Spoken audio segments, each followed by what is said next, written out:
name's Sara Zaske, and I'm here to talk to you about Achtung Baby and how Germans raise their kids for self-reliance. I'm really happy to be here at Google, but before I start, I'd like to ask you a few questions.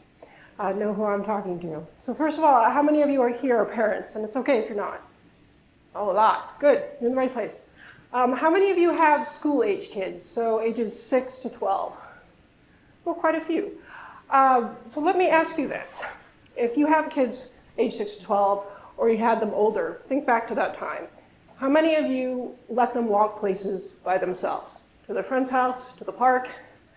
I see my allies back there. Or to school. So just a couple. As you know, you're very typical American parents, the rest of you.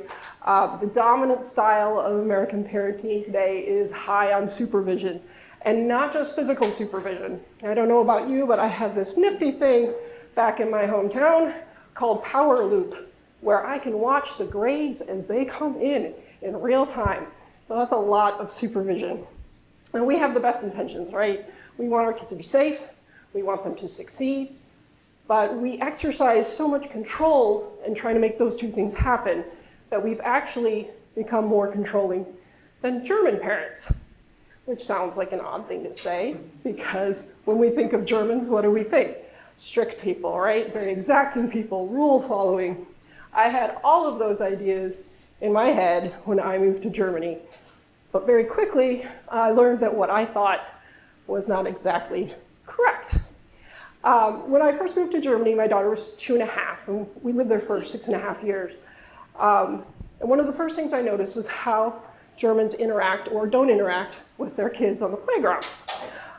One story that I tell often, because it was so shocking to me, was I was at the playground with my young daughter. She's still about 2 or 3.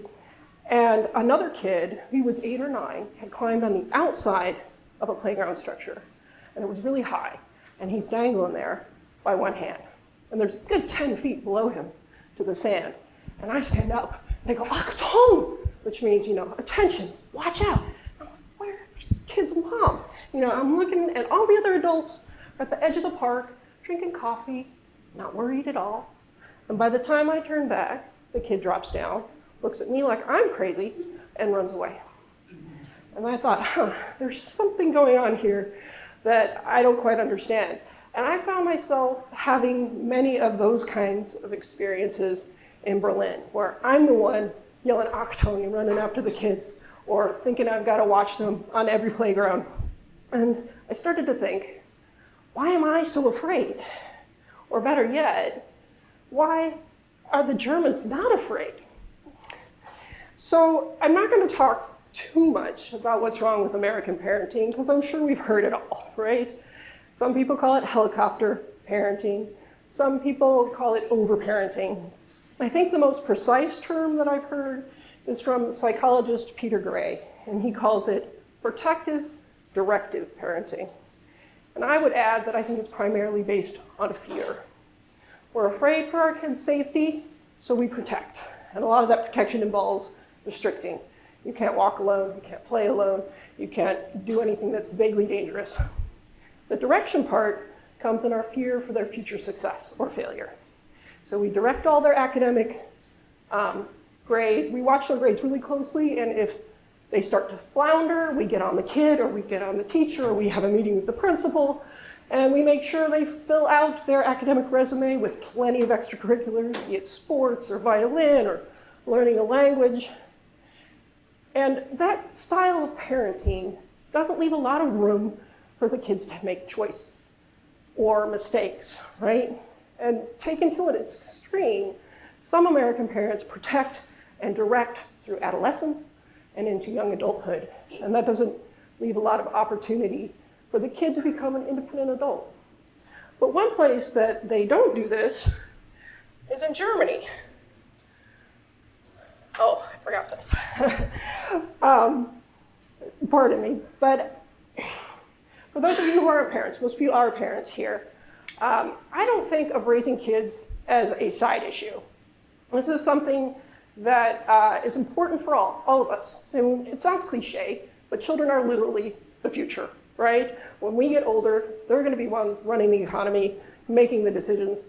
hopefully founding the next innovative idea that changes our lives, right? And so with that bigger perspective in mind, and your own personal perspective, I'd like you to consider these two lists. So which is more important to you for children to learn? Obedience or self-reliance, if you had to choose between the two? Respect for elders or independence? Being well-behaved or being considerate? Good manners or curiosity? I'll give you a moment just to think about it.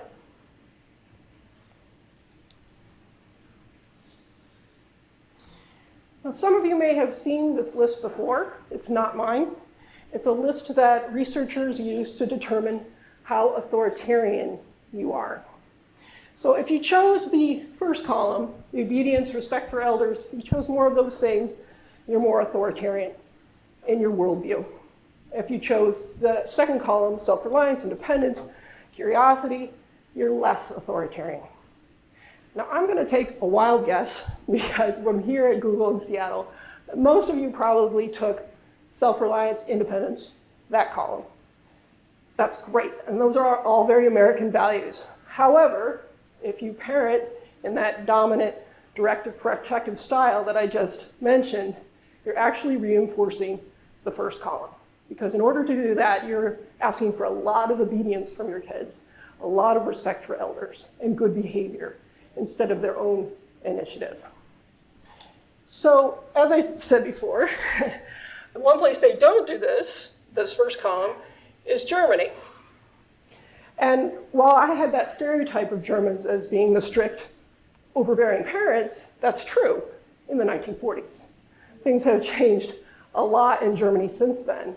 And in fact, World War II prompted a big reaction against that kind of parenting, and really against everything the Nazis did, right? The generation that came after them, who were growing up in the 1960s, really rebelled against their parents. I mean, it was going on here too, but the Germans really had some things to rebel against, of course, including how their parents raised their kids. So there was even an anti-authoritarian movement, and some people opened up daycare centers that had absolutely no rules at all. And I've seen some videos of those daycare centers, and they're pretty wild. And things have come back a bit from them. German parents are much more moderate than that extreme. However, it would be really hard-pressed to find many German educators or parents who would advocate for a strict and controlling way of dealing with kids. And some evidence to that fact is around 2000, they banned corporal punishment, which means it is illegal to spank your child in Germany. And when you think about it, that's perhaps the most authoritarian thing you can do to a child, is to use your physical power over them to try to force them to do what you want to do. So while they may be anti-authoritarian, German society is anything but a wild bunch of people just running around in chaos, right? So how do they do it? How do they manage to raise kids who are not only independent, but responsible? The good news is that you do less, not more. The bad news is that doing less can be really, really hard. Whenever I talk to German parents and say, how can you let your kids walk to school or take the subway by themselves? They say, I'm afraid, I hate it, but I have to. Because if I'm always with them and I'm always hovering over them, they'll never have a chance to learn independence. So they don't just throw their kids out there, give them a subway ticket and say, find your way, or, go find school. They spend a lot of time preparing their kids to take on each new step of responsibility. And one example of this is walking to school. In first grade, I walked my daughter to school every day, about 900 yards, through busy city streets of Berlin. There's about 3.5 million people there. And at the end of first grade, they had a little course, her teacher did, on traffic safety. And they showed her the Zebrastreifen outside the school, which are like the crosswalks, and basically the whole area around the school. And after that, I was supposed to let her try to walk to school on her own. And I thought, she's 7, and I'm American. We are not doing that. And so I'm ashamed to admit I walked her every day through most of second grade and part of third, while all her other friends were walking to school by themselves. And one day she finally said to me, "You know, Mom, I can do this." And I said, "Well, the traffic. And, there's these seedy guys who hang out in the corner in the afternoon, and I don't like that." And she said, "Mom, all my friends do it, and they're fine." Now, I hate the all my friends thing. However, she did have a point. While I was walking my daughter to school every day, her best friend was biking from much further away. And every day she would cross a really busy street, Frankfurter Allee. And she still does, as I know, and she has not yet been hit by a car. So there is some evidence there. And then I did eventually let my daughter go and walk to school. And when I did, it was transformative. Not just for her, but for me. For her, all of a sudden, it was easier to go to school in the morning.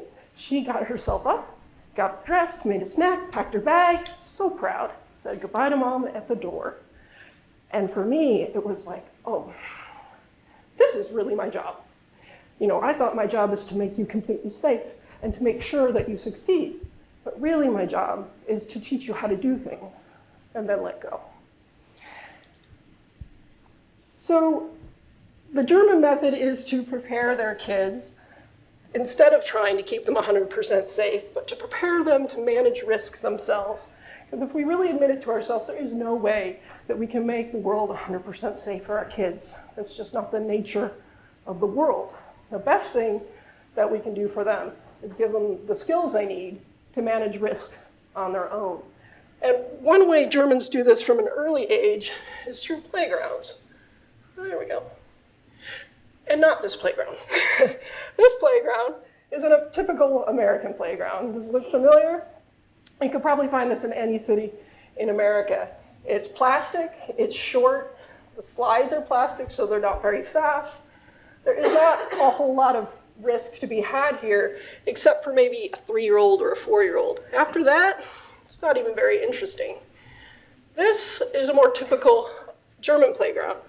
And I say typical, but I have never seen one German playground that was exactly the same as another, which you can't say about American playgrounds, unfortunately.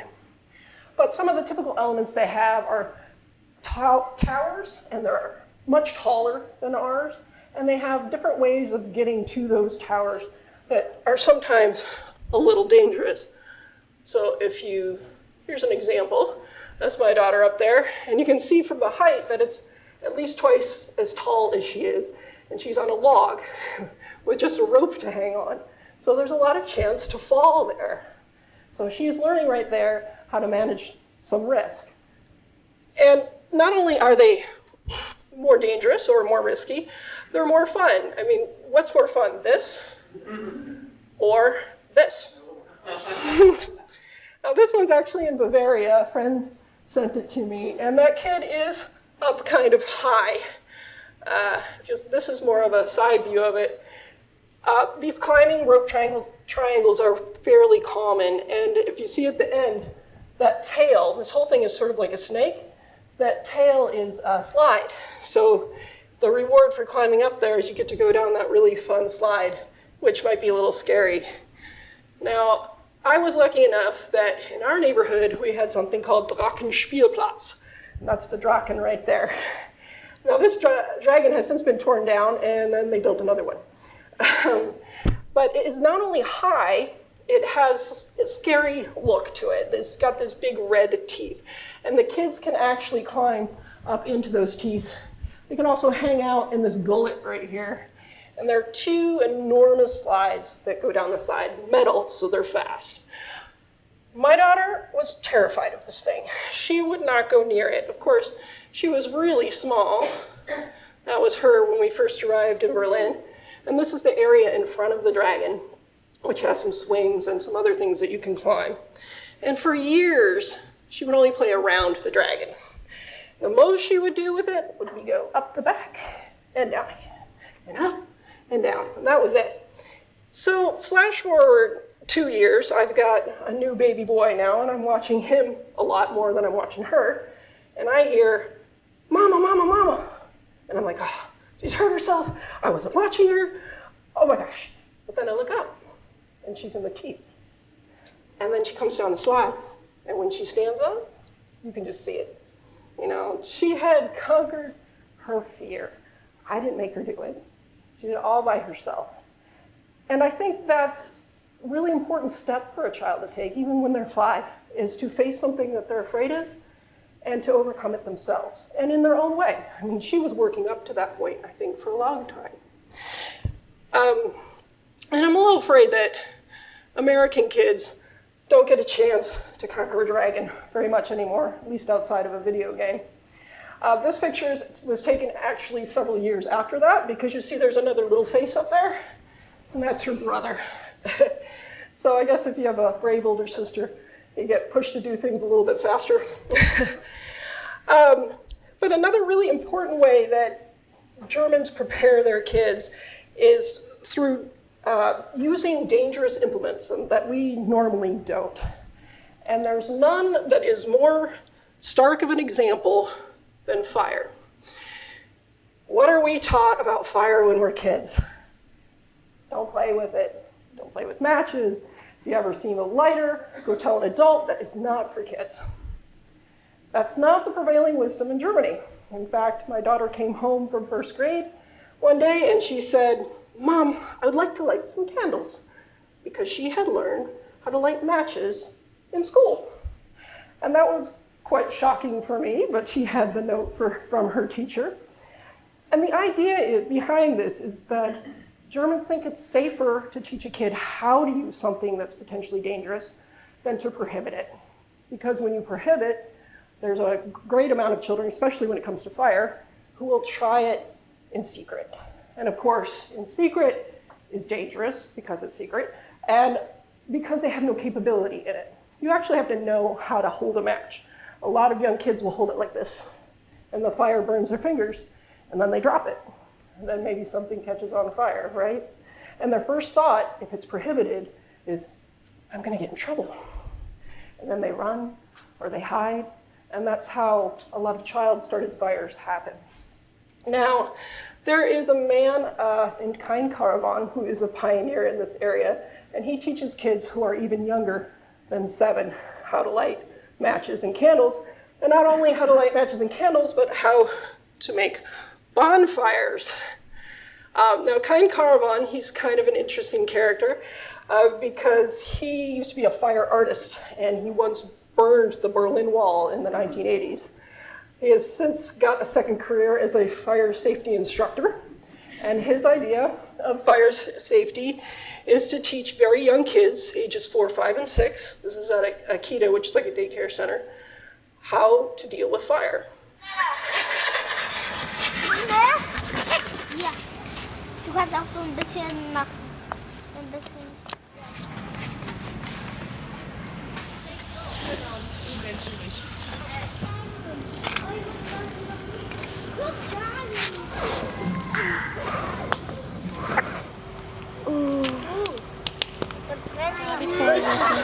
Ich nehme jetzt mal diese. Ja, der Verbrennt sich noch von der Seite ein bisschen. Ganz kurz. Wollen wir das uns jetzt teilen? Nein. Ja. Du verbrichst es. Mann. Das Feuer, wo man sich ranschleichen kann. Das erklären die Großen. Immer schön nicht.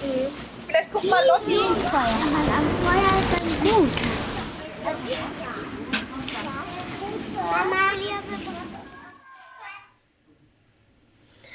What I love about this video so much is not only do you see these small kids making fire, but you see them sawing things, using an axe, cutting food and cooking it.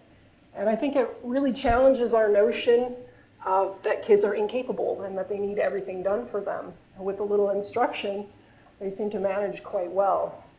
Now, these kind of workshops are not everywhere in Germany. They're more common in Berlin and Brandenburg. But before you think Kind Caravan is a complete crazy man, he has the backing of insurance agencies, child safety organizations, and the Berlin Feuerwehr, the city fire department. And when I think back to when I saw a firefighter come to my elementary school, they stood in the front of the classroom and they told me not to play with matches and how to stop, drop, and roll, which are all good things.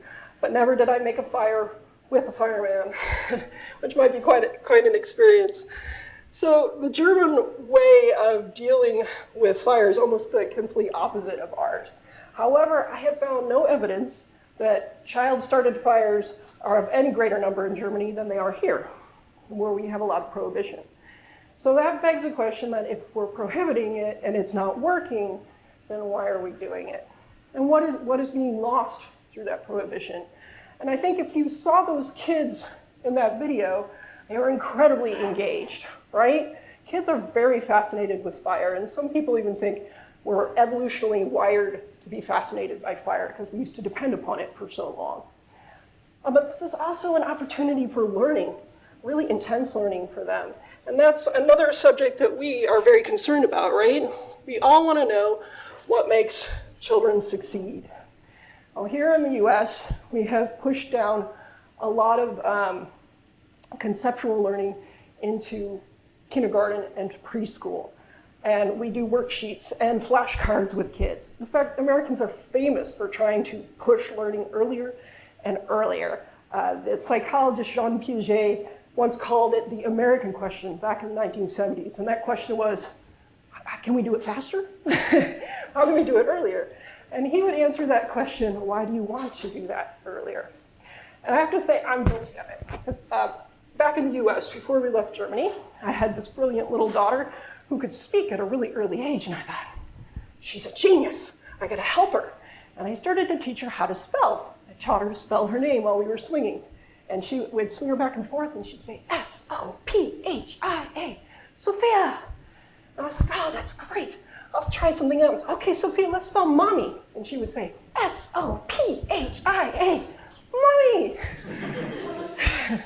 So we may be able to get young kids to repeat back to us a lot of things, including math facts. And you may even be able to get them to read, which, by the way, has very little evidence that it gives them an advantage later on. In fact, there was a study that compared early readers, 4 or 5, with later readers, more the traditional 7 or 8. By the time both sets got to be 11, the late readers had caught up.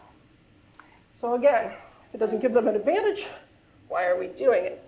And more importantly, what are they missing while we are trying to cram reading and math at an early age? And I would argue that they're missing play, and play is so essential. All mammals do it, including us, and it's kind of the primary way that we learn. And kindergarten, which was invented in Germany, at least there, Friedrich Frobel had the idea that child learning would take place in a kind of Eden, thus the Garten in Kindergarten, and that play was essential.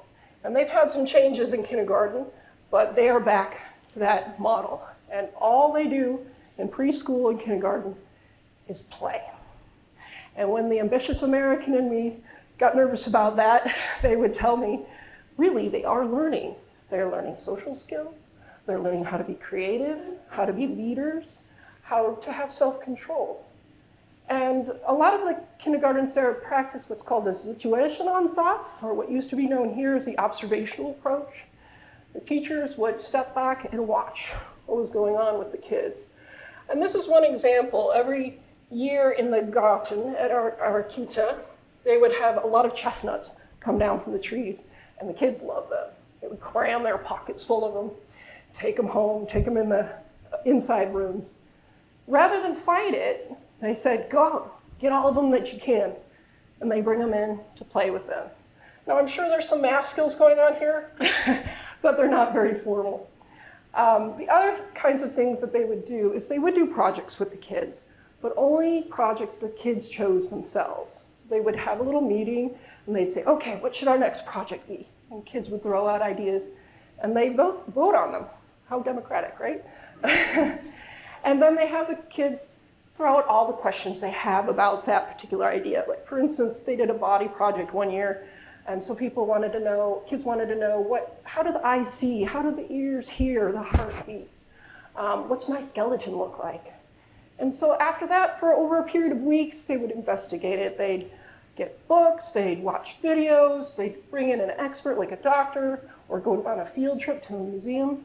And through that process, they're learning how to engage their curiosity, and they're really learning how to learn. And this whole emphasis on play and self-directed learning goes on through elementary school. So like till 3rd or 4th grade.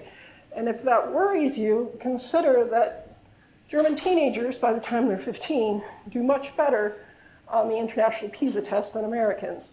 That's math, science, and reading. So maybe our emphasis on academics so early might be misplaced, and that maybe the kids need more of a foundation of this kind of exploration. Oh, the last method of preparation I just wanted to touch on briefly is information. Germans are much more open with difficult topics with their kids than we are.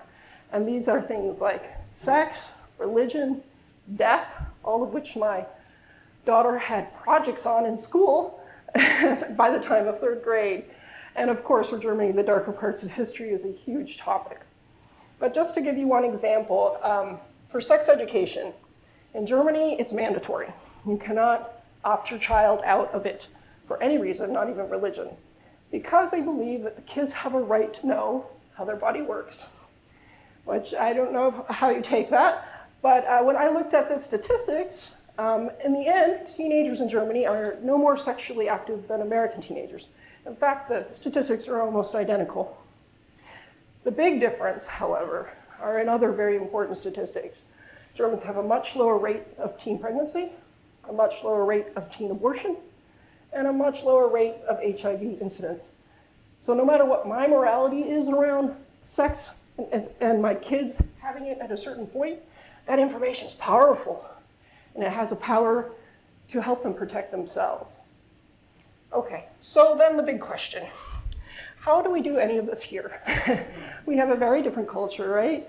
And I have to admit, there are some things that happen in German society that are society-based. And making changes in our school system or our preschool system, or even getting a more exciting playground down the street would take a lot of effort by a group of people, right? But there are several things that we can do as parents and as citizens. And then one of the first ones is what we talked about in the beginning, letting your kids learn to navigate their own world. A child of 7, 8, or 9 is very capable of taking themselves to a place, especially one that they go to often, like a friend's house, the school, or the playground.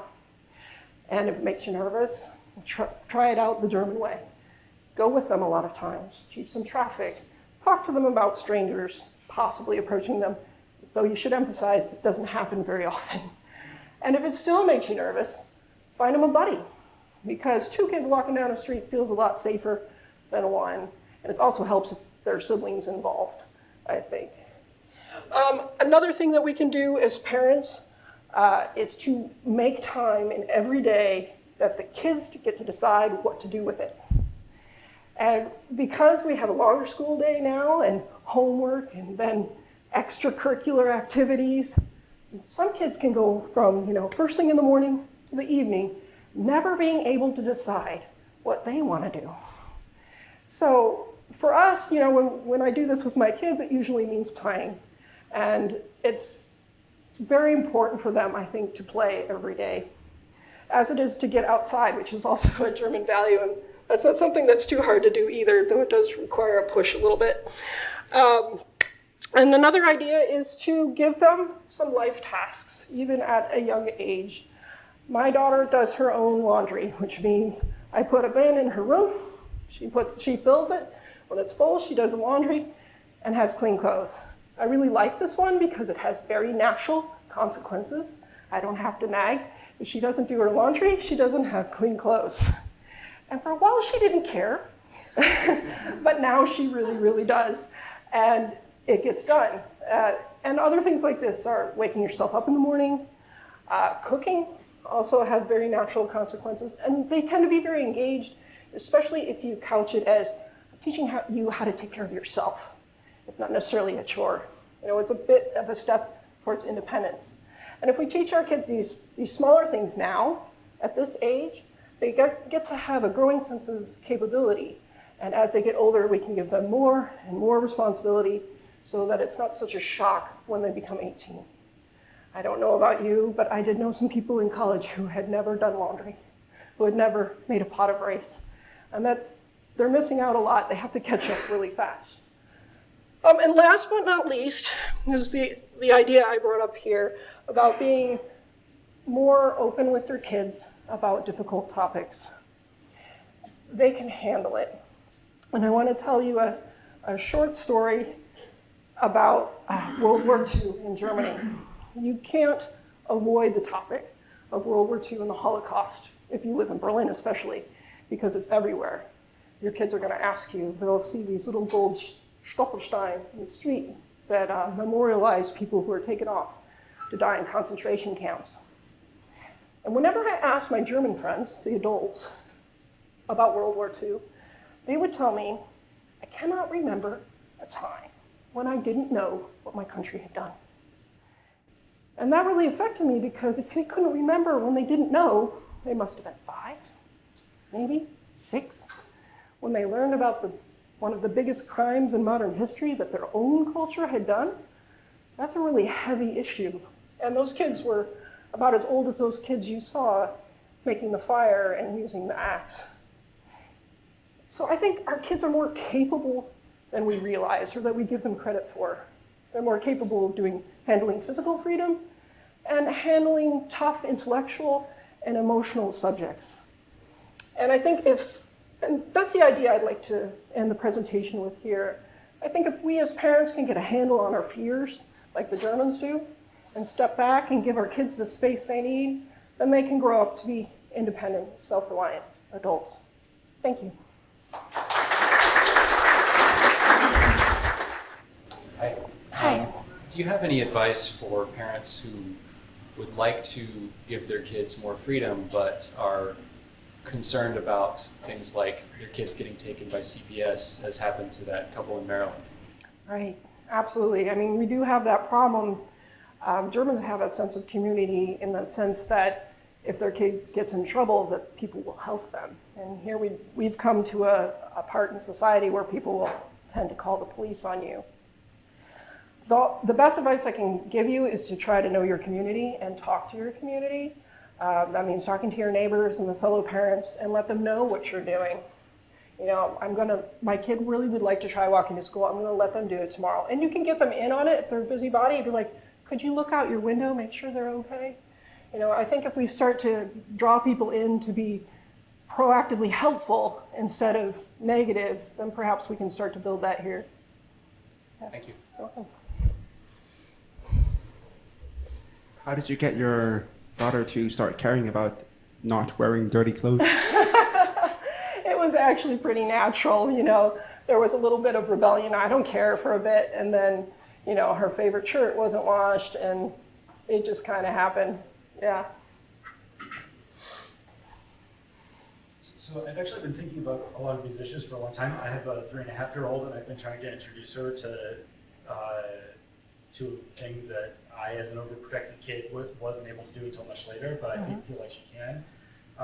What I've been trying to figure out is like kind of at what ages to do what things, and it feels like a lot of the resources, especially on the internet, in America for determining when is a reasonable safe time, like you said, 5 or 6 for fire, and so on. Like, can you recommend any resources for figuring out how much earlier than sort of the American very conservative norms, different things can be moved? Well, I'm really reluctant to say that any specific age is good for a specific task. It's really important to see when your kid is ready for it. And often they'll tell you, you can suggest some things and they'll be like, no way. And I don't recommend forcing a kid who's reluctant. Like if you wanted to start with cutting up potatoes together and they don't want to touch the knife, I would wait. They'll come back. And I'll tell you a short story about my son. And the first time he wanted to walk to school, he was 6 and we were in America. And he actually wanted to walk home. I had driven that day and he had no interest in getting in the car. And that first time he ran the whole way. And he was scared. He didn't really tell me he was scared, but I kind of knew. And then he didn't ask again for 2 or 3 weeks. Then when he did it the second time, that's when it clicked for him. And today he walks all the time. So I would think suggesting some things to your kids and see if they're into it.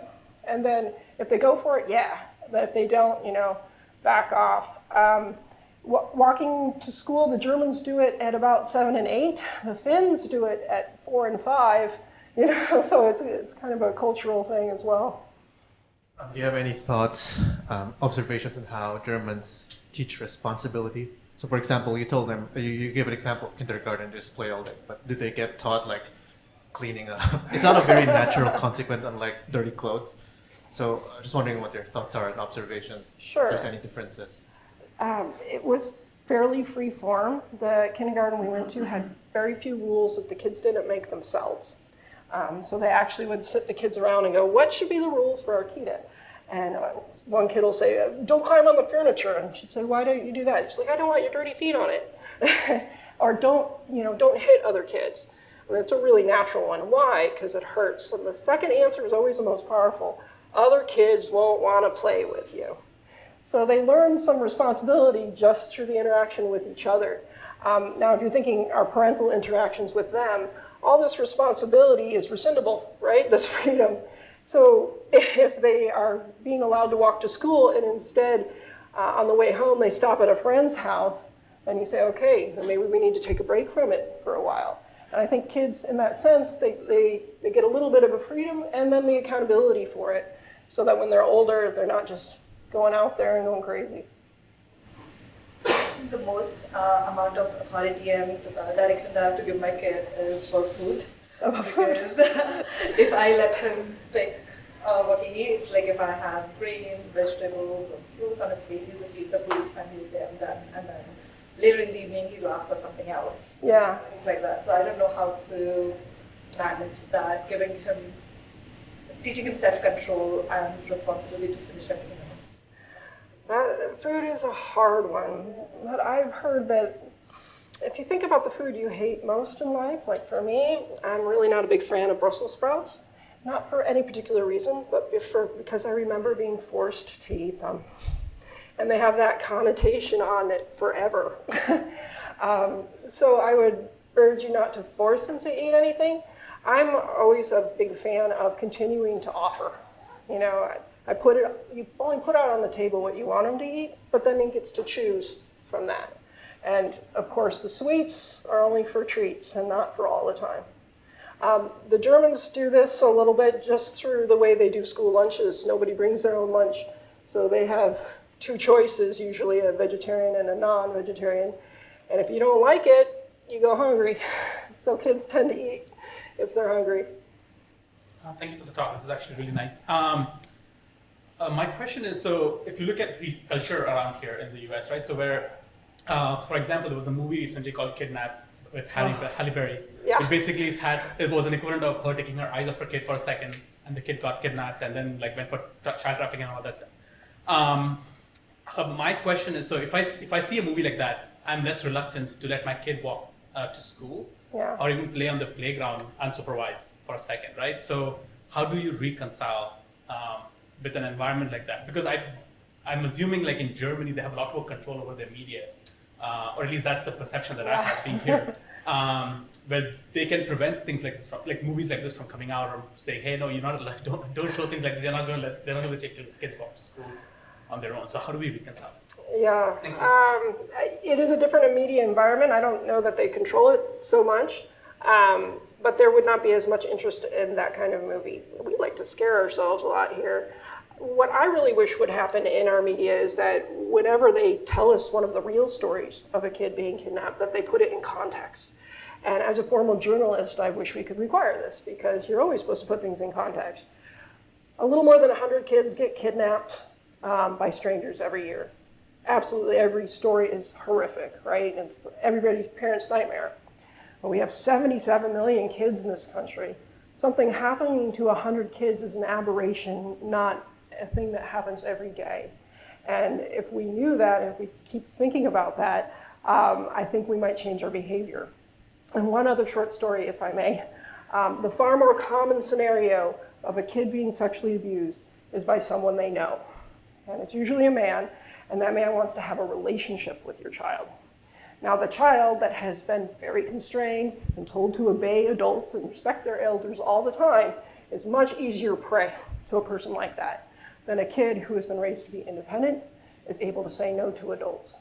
So there's a really strong argument right there for making your kid more independent. It actually protects them. Okay, I come from a slightly different perspective. First, vielen Dank für den Vortrag. So, as you see, I'm from Germany, and when we moved here, the school system here does not really like if your kids have these values that you propagate here. Yeah. So, how do you, for your own children and in general, how do you propose that the school system and this kind of education really works together? Because for our kids, it's very interesting.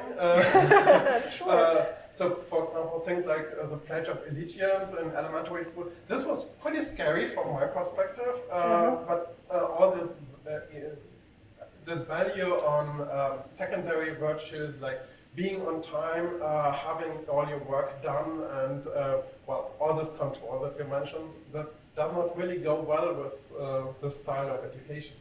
Yeah, I've handled it a couple different ways.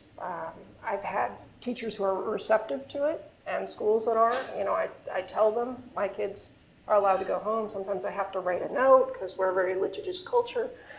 Say they have my permission to do these things. And sometimes I get a little passive aggressive. I have a teacher, kids do not need to do homework in elementary school. I'll say that there are no grades, especially till 3rd grade. And there's no proof that doing homework helps in elementary school. And I've had arguments with teachers about this. And other times I've just said to my son, don't do it. You don't have to do the homework.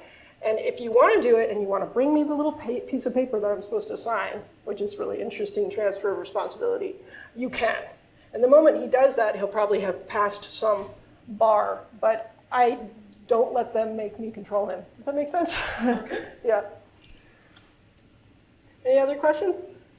Do you have any theories on how American culture developed this way? Yeah, unfortunately, I only have theories. A lot of it is the media and those scary stories and scary movies. I mean, we have a show, I think it's called Law and Order Special Victims Unit, where every week a child is in some horrific situation, and it gives the impression that this happens often. I also think that we have a very competitive culture and always have. So we are so worried about our kids' success that we think we need to start them on that treadmill early. And it's actually had some very bad results, because if you're a kid and you're working really hard in kindergarten, 1st grade, so that you can work really hard in middle school and high school so you can get into a good college and work really hard to get a good job so you can work really hard, that can be very depressing and anxiety producing. That, where is the moment for enjoyment and the meaning of life, really? Is it just to constantly compete and be the best and make money, or is there something else there that's of value? And I think if we change our view on that and how we communicate with our kids, it could help them out a lot. Okay, should we break at this point? Any more questions? What's in the book? What's in the book? Some of the stories I told here. It's a research memoir, so it's partly my stories and experiences, and it's partly I talked to a lot of experts and looked at studies as well. And I would say it's part manifesto, because I'm trying to make an argument that we should give our kids more independence. Thank you.